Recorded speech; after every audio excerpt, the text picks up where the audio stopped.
कार्तिक मास महात्म्य कथा अध्याय 16वां। सुनो लगाकर मन सभी, संकट सब मिट जाए। कार्तिक महात्म का कमल पढ़ो 16वां अध्याय। राजा पृथु ने कहा, हे नारद जी, ये तो आपने भगवान शिव जी की बड़ी विचित्र कथा सुनाई है। अब कृपा करके आप यह बताइए कि उस समय राहु उस पुरुष से छूटकर कहाँ गया। नारद जी बोले, उससे छूटने पर वह दूत बर्बर नाम से विख्यात हो गया और अपना नया जन्म पाकर वह धीरे धीरे जलंधर के पास गया। वहां जाकर उसने शंकर जी की सब चेष्टा कही। उसे सुनकर दैत्यराज ने सब दैत्यों को सेना द्वारा आज्ञा दी। कालनेमी और शुंभ निशुंभ आदि सभी महाबली दैत्य तैयार होने लगे। एक से एक महाबली दैत्य करोड़ों करोड़ों की संख्या में निकल युद्ध के लिए जुट पड़े। महाप्रतापी सिंधु पुत्र शिवजी से युद्ध करने के लिए निकल पड़ा।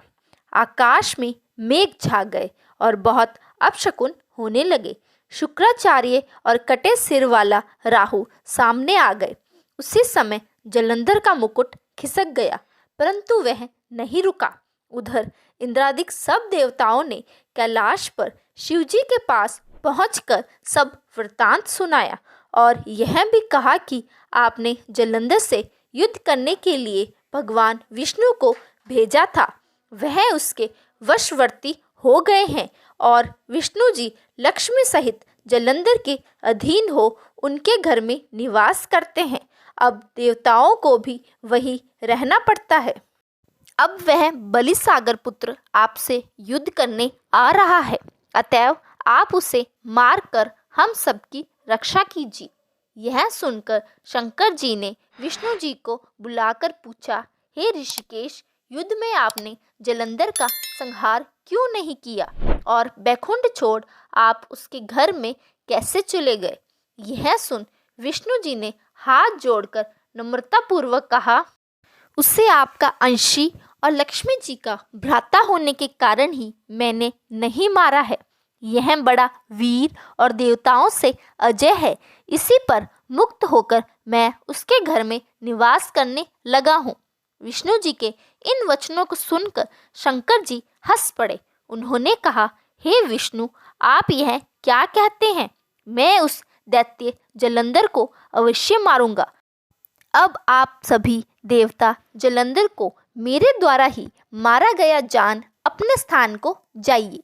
जब शंकर जी ने ऐसा कहा तो सब देवता संदेह रहित होकर अपने स्थान को चले गए। इसी समय पराक्रमी जलंधर अपनी विशाल सेना के साथ पर्वत के समीप आ कैलाश को घोर सिंहनाद करने लगा।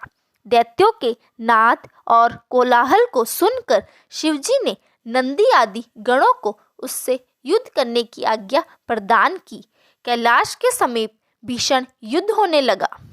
दैत्य अनेकों प्रकार के अस्त्र शस्त्र बरसाने लगे। भैरी मृदंग, शंख और वीरों तथा हाथी, घोड़ों और रथों के शब्दों से शाब्दित हो पृथ्वी कांपने लगी। युद्ध में कटकर मरे हुए हाथी, घोड़े और पैदलों का पहाड़ लग गया। रक्त मांस का कीचड़ उत्पन्न हो गया। दैत्यों के आचार्य शुक्र जी अपनी मृत संजीवनी विद्या से सब दैत्यों को जिलाने लगे। यह देखकर शिवजी के गण व्याकुल हो गए और उनके पास जाकर सारा वृतांत सुनाया। उसे सुनकर भगवान रुद्र के क्रोध की सीमा न रही। फिर तो उस समय उनके मुख से एक बड़ी भयंकर कृत्या उत्पन्न हुई, जिसकी दोनों जंघाएं ताल वृक्ष के समान थी।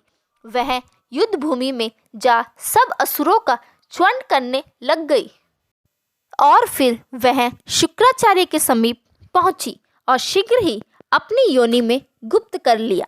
फिर स्वयं भी अंतर्ध्यान हो गई। शुक्राचार्य के गुप्त हो जाने से दैत्यों का मुख मलिन पड़ गया और वे युद्ध भूमि को छोड़ भागे। इस पर शुंभ निशुंभ और कालनेमी आदि सेनापतियों ने अपने भागते हुए वीरों को रोका। शिवजी के नंदी आदि गणों ने भी, जिसमें गणेश जी और कार्तिकेय जी भी थे, दैत्यों से भीषण युद्ध करना आरंभ कर दिया। यहीं पर हमारा आज का अध्याय संपूर्ण होता है। आगे के अध्याय सुनने के लिए वीडियो को लाइक करें और चैनल को जल्दी से जल्दी सब्सक्राइब कर दें। धन्यवाद।